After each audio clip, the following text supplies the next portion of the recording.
आज हम एक ऐसी गहरी कहानी में उतरेंगे जो सब्र और भरोसे के बारे में हमारी सोच को शायद हमेशा के लिए बदल दे। तो चलिए शुरू करते हैं।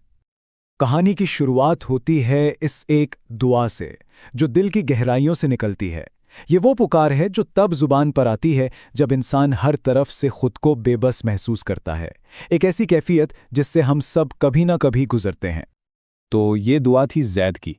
जैद अपनी ज़िंदगी के एक बहुत ही कठिन दौर से गुजर रहा था और उसकी ये परेशानी सिर्फ एक आजमाइश नहीं थी, बल्कि ये उसके ईमान का एक बहुत बड़ा इम्तिहान थी। जैद पर ना एक नहीं कई बोझ थे।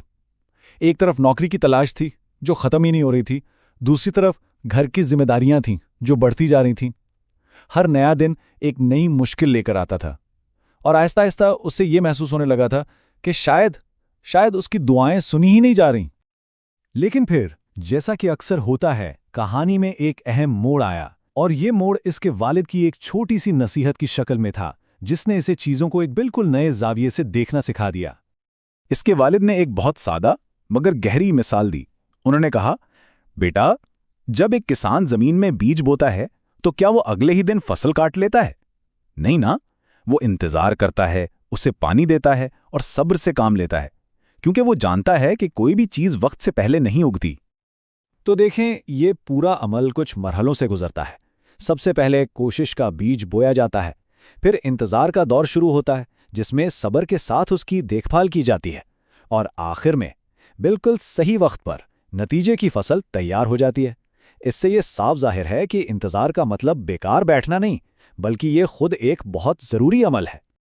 तो सवाल यह है कि आखिर जैद की कहानी का नतीजा क्या निकला और किस तरह इसका ये तकलीफ दे इंतजार आखिरकार उसके लिए एक बेहतर अंजाम लेकर आया।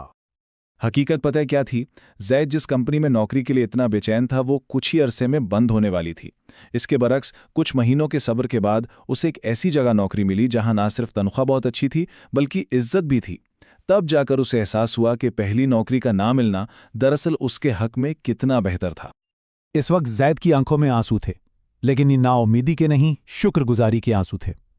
उसे समझ आ गया था कि जब वो सब कुछ खत्म समझ रहा था, तब भी कोई बालातर ताकत थी जो उसकी हिफाजत कर रही थी और उसके लिए उससे भी बेहतर मंसूबा बना रही थी। और यही जैद की कहानी का सबसे बड़ा सबक है कि ताखीर का मतलब इनकार नहीं होता। अल्लाह के यहां देर हो सकती है, मगर अंधेर नहीं। हर इंतजार के पीछे कोई ना कोई वजह जरूर होती है। तो चलिए इस कहानी से एक कदम आगे बढ़ते हैं और इस बुनियादी उसूल को समझने की कोशिश करते हैं जो इसके पीछे काम कर रहा है, जिसे हिकमत कहते हैं। हिकमत आखिर है क्या चीज? ये वो छुपी हुई दानाई है जो हर फैसले, हर वाक़े के पीछे होती है। इसका मतलब यह है कि हर ताखीर, हर रुकावट और हर नतीजा एक बहुत बड़े और बेहतर मंसूबे का हिस्सा होता है, भले ही हम उसे उस वक्त ना देख पा रहे हों। तो आखिर में आइए इस पूरी कहानी के निचोड़ पर बात करते हैं, वो गहरे असबाक जो हमें सिखाते हैं कि जिंदगी की मुश्किलात और ताखीर को एक नए अंदाज से कैसे देखा जाए। कभी कभी किसी चीज का ना मिलना ही असल में रहमत होता है, क्योंकि शायद वो हमें किसी बड़ी मुश्किल से बचा रहा होता है। कभी कभी रास्ते में आने वाली रुकावट दरअसल हमारी हिफाजत के लिए होती है। और ये बात हमेशा याद रखने वाली है कि जो चीज आज दर्द महसूस होती है ना, हो सकता है वही आने वाले कल की सबसे बड़ी नेमत बन जाए। इस बात को यहीं खत्म करते हुए एक सवाल के साथ छोड़े जाते हैं। जिंदगी के उन लम्हात के बारे में सोचें जहां इंतजार करना पड़ता है।